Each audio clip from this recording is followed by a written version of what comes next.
కేంద్ర ప్రభుత్వ ఉద్యోగులు వేతన పెంపుల కోసం ఆసక్తిగా ఎదురుచూస్తున్న సంగతి తెలిసిందే. ఇదిలా ఉండగా మరోపక్క పెన్షనర్లలో మరో రకమైన ఆందోళనలు కొనసాగుతున్నాయి. వేతన పెంపులకు ముందు రిటైర్ అయితే ఇన్నాళ్లు పనిచేసిన కాలానికి తమకు వర్తించే లేదా వచ్చే వేతన పెంపును మిస్ అవుతామని, అది వారికి వచ్చే పెన్షన్ మొత్తంపై ప్రభావం చూపుతుందనే ఆందోళనలో ఉన్నారు.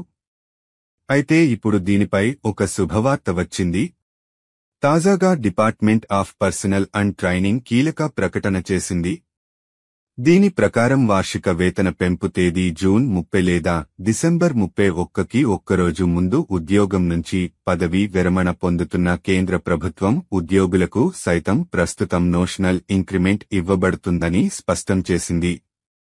వాస్తవానికి కేంద్ర సివిల్ సర్వీసెస్ రూల్స్ 2006 ప్రకారం జూలై 1న వార్షిక వేతన పెంపు ఉంటుంది.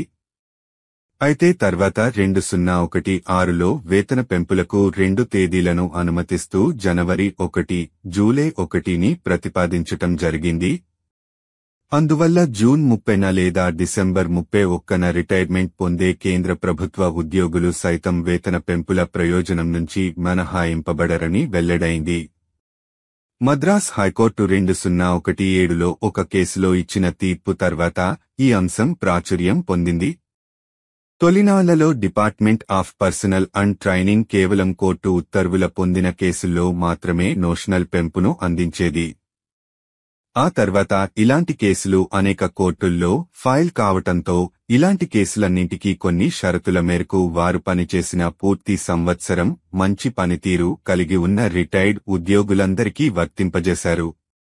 అయితే ప్రస్తుతం మే 20, 2025న అధికారికంగా విడుదల చేసిన మెమొరాండం ప్రకారం అర్హులైన అందరూ కేంద్ర ప్రభుత్వ ఉద్యోగులకు నోషనల్ హైక్ వర్తింపజేశారు. న్యాయ నిపుణుల నుంచి పొందిన సలహా మేరకు వేతన పెంపుకు ఒక్కరోజు ముందు రిటైర్మెంట్ పొందిన ఉద్యోగులకు సైతం నోషనల్ హైక్ అందించటం జరుగుతుందని స్పష్టం చేసింది.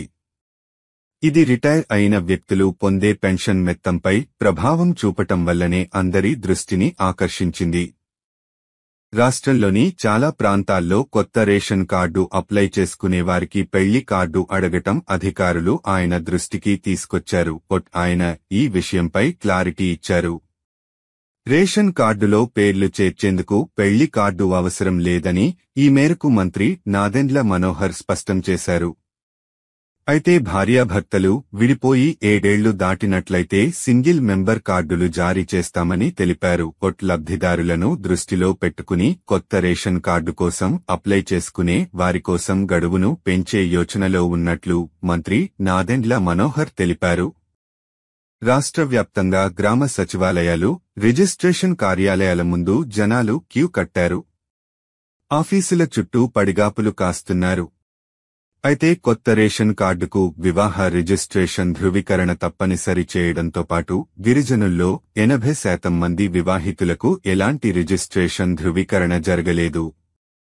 కేంద్రంలోని మోడీ ప్రభుత్వం ఇటీవల 8వ పే కమిషన్ విషయంలో కీలక నిర్ణయం తీసుకునే అవకాశం ఉందని వార్తలు వస్తున్నాయి. ఈ కమిషన్కు సంబంధించిన అంతవరకు జనవరి నెలలో కమిషన్ ఏర్పాటు చేస్తామని కేంద్ర ప్రభుత్వం ప్రకటించింది. కానీ ఈ ప్రకటన వచ్చి దాదాపు 5 నెలలు గడుస్తున్నా ఇంకా కమిషన్ ఏర్పాటు అనేది ఇంకా జరగలేదు. అయితే 8వ పే కమిషన్ అతి త్వరలోనే చైర్మన్ ఎంపిక, అదేవిధంగా ఇతర సభ్యుల ఎంపిక అనంతరం పనితీరు ప్రారంభించే అవకాశం ఉందనే వార్తలు కేంద్ర ప్రభుత్వం ఉద్యోగ వర్గాల్లో వినిపిస్తున్నాయి. ముఖ్యంగా ఇటీవల గత నెల కేంద్ర ప్రభుత్వం ఆర్థిక శాఖ 42 మంది సభ్యుల ఎంపిక కోసం నోటిఫికేషన్ విడుదల చేసింది.